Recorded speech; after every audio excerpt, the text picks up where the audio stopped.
Hey guys, welcome back to the another video. This is part 5 of our chapter Some Basic Concepts of Chemistry. और इस video में हम पढ़ने वाले हैं सिग्निफिकेंट फिगर्स के बारे में, जो कि अनसर्टेनिटी इन मेजरमेंट का सेकंड टर्म है। तो सिग्निफिकेंट फिगर्स आखिर होते क्या हैं? इसे समझने के लिए सबसे पहले हमें समझना होगा प्रिसीजन और एक्यूरेसी के बारे में। तो प्रिसीजन क्या होता है? तो इसे हम डिफाइन कर सकते हैं कि Precision refers to the closeness of various measurements for the same quantity। यानी कि प्रिसीजन हम उसे कहेंगे जो कि किसी भी सेम क्वांटिटी के लिए उसके दो अलग मेजरमेंट्स के क्लोजनेस को दर्शाए। और वहीं अगर बात करें एक्यूरेसी के बारे में, तो इसे हम डिफाइन कर सकते हैं कि accuracy is the agreement of a particular value to the true value of the result. यानी कि बेसिकली किसी भी क्वांटिटी की दो वैल्यूज की एवरेज वैल्यू अगर उसके ट्रू वैल्यू के इक्वल आ रही हो तो उसे हम एक्यूरेसी बोलेंगे। तो अब इन दोनों को और अच्छे से समझाने के लिए मैं इन्हें आपको एक एग्जाम्पल से समझाना चाहूँगा। तो सपोज डैट 3 स्टूडेंट्स हैं, स्टूडेंट ए, स्टूडेंट बी और स्टूडेंट सी। और इस केस में जो ट्रू वैल्यू है वो है 2.00 ग्राम।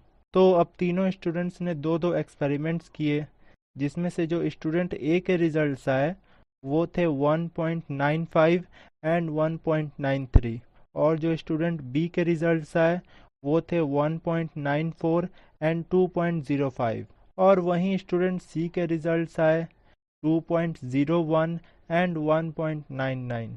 तो अब इन तीनों की जो एवरेज वैल्यूज़ होंगी वो होंगी स्टूडेंट ए के लिए 1.940 ग्राम, स्टूडेंट बी की 1.95 ग्राम और स्टूडेंट सी की 2.000 ग्राम। तो जो अब स्टूडेंट ए की वैल्यूज़ हैं, इन्हें आप देख सकते हैं कि ये एक दूसरे के बहुत ही क्लोज हैं, बट इनकी जो एवरेज वैल्यू है वो ट्रू वैल्यू के इक्वल नहीं आ रही है। इसलिए हम इन्हें प्रिसाइज बोल सकते हैं बट एक्यूरेट वैल्यू नहीं बोल सकते।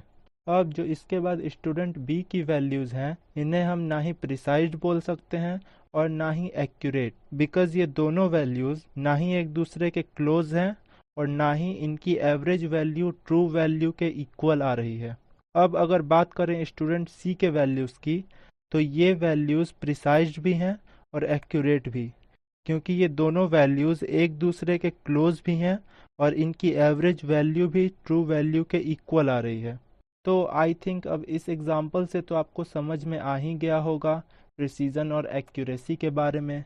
तो अब क्वेश्चन आता है कि सिग्निफिकेंट फिगर्स क्या होते हैं और इनकी डेफिनेशन क्या होगी। तो अगर आसान भाषा में बोलूं तो significant figures are meaningful digits which are known with certainty. यानी कि सिग्निफिकेंट फिगर्स का जो सीधा मतलब होता है वो होता है सर्टेनिटी। और ये तो आप सब लोग को पता ही होगा कि किसी भी नंबर में डेसिमल के लेफ्ट साइड वाले डिजिट को सर्टेन डिजिट बोलेंगे और डेसिमल के राइट साइड वाले डिजिट को, जो कि 1 या 1 से ज़्यादा हो, उसे हम अनसर्टेन डिजिट बोलेंगे। फॉर एग्जाम्पल एक नंबर है 11.2, तो इसमें जो 11 है वो सर्टेन डिजिट होगा और जो 2 है वो अनसर्टेन डिजिट होगा।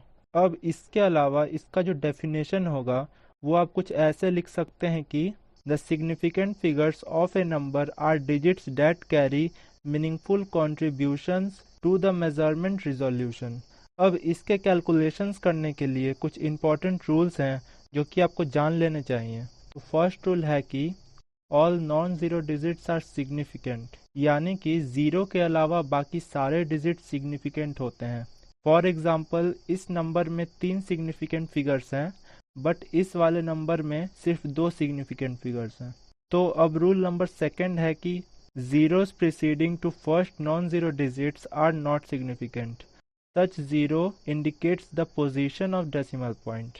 मतलब किसी भी नंबर में डेसिमल के बाद नॉन ज़ीरो डिजिट्स के पहले कितने भी ज़ीरोज़ हों वो सिग्निफिकेंट नहीं कहलाएंगे।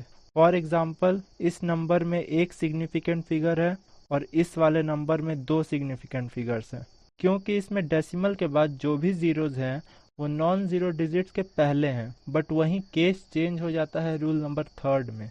तो अब रूल नंबर थर्ड में है कि zeros between 2 non zero digits are significant, यानी कि जो ज़ीरोज़ किन्हीं 2 नॉन ज़ीरो डिजिट्स के बीच में आएंगे उन्हें भी हम सिग्निफिकेंट फिगर्स ही बोलेंगे। फॉर एग्जाम्पल 2.005, क्योंकि जो इस नंबर में 2 और 5 है वो नॉन ज़ीरो डिजिट है और ये ज़ीरोज़ उन दोनों के बीच में आ रहे हैं, इसलिए ये भी सिग्निफिकेंट फिगर्स ही कहलाएंगे। तो चलिए अब चलते हैं रूल नंबर 4 पे। Zeros at the end or right side of a number are significant provided they are on the right side of the decimal point। यानी कि किसी डेसिमल नंबर में जो डेसिमल के राइट साइड में नॉन ज़ीरो डिजिट होगा, उसके बाद जितने भी ज़ीरोज़ होंगे वो सारे भी सिग्निफिकेंट ही कहलाएंगे। फॉर एग्जाम्पल 0.200 ग्राम, इस नंबर के पास 3 सिग्निफिकेंट फिगर्स हैं जो कि डेसिमल के राइट साइड में हैं। तो इसके बाद जो हमारा लास्ट रूल है, रूल नंबर 5, वो कहता है कि counting numbers of objects, for example 2 balls और 20 eggs, have infinite significant figures as these are exact numbers and can be represented by writing infinite number of zeros after placing a decimal. For example, 2 equal to 2.000000 and so on, or 20.000000 and so on. इसका मतलब अगर हम किसी measurement को ना लेकर किसी object की बात करें तो उसमें डेसिमल के बाद इनफाइनाइट नंबर ऑफ ज़ीरोज़ होंगे, इसलिए उसमें infinite number of significant figures भी होंगे। फॉर एग्जांपल 2 balls और 20 eggs, ये एग्जैक्ट नंबर्स हैं, इन्हें हम कभी भी 2.01 balls या फिर 2.5x इस तरह से नहीं लिख सकते, इसलिए इसमें इनफाइनाइट सिग्निफिकेंट फिगर्स होंगे। इसके अलावा लास्ट में एक और छोटा सा पॉइंट है कि जितने भी नंबर्स साइंटिफिक नोटेशन में लिखे हों वो सारे ही सिग्निफिकेंट फिगर्स होंगे। फॉर एग्जांपल 4.01 इंटू 10⁻², इस नंबर में 3 सिग्निफिकेंट फिगर्स हैं। ऐसे ही और भी एग्जांपल्स दिए हैं, आप देख सकते हैं। तो चलो यार, आज की इस वीडियो को हम यहीं एंड करते हैं। मैंने इस वीडियो में सारी चीज़ें बहुत ही बेसिक लैंग्वेज में समझाई हैं। अगर आपको पीछे कुछ भी समझ में ना आया हो तो आप पीछे रिवाइंड करके ये वीडियो देख सकते हैं। और अगर आपने इस चैप्टर की बाकी वीडियोस नहीं देखी तो नीचे डिस्क्रिप्शन बॉक्स में सारी वीडियोस के लिंक है, आप वहां से जाकर देख सकते हैं। और इसके अलावा अगर वीडियो अच्छी लगी और कुछ इन्फॉर्मेशन मिली हो आपको इससे, तो वीडियो को लाइक कर दें, इसे शेयर कर दें अपने उन दोस्तों के साथ जिन्हें इस चैप्टर में प्रॉब्लम है। और अगर आप हमारे चैनल पर नए हैं तो हमारे चैनल को सब्सक्राइब भी कर दें। मैं आपसे मिलता हूं अगले वीडियो में इस चैप्टर के नेक्स्ट टॉपिक के साथ। So till then take care and bye.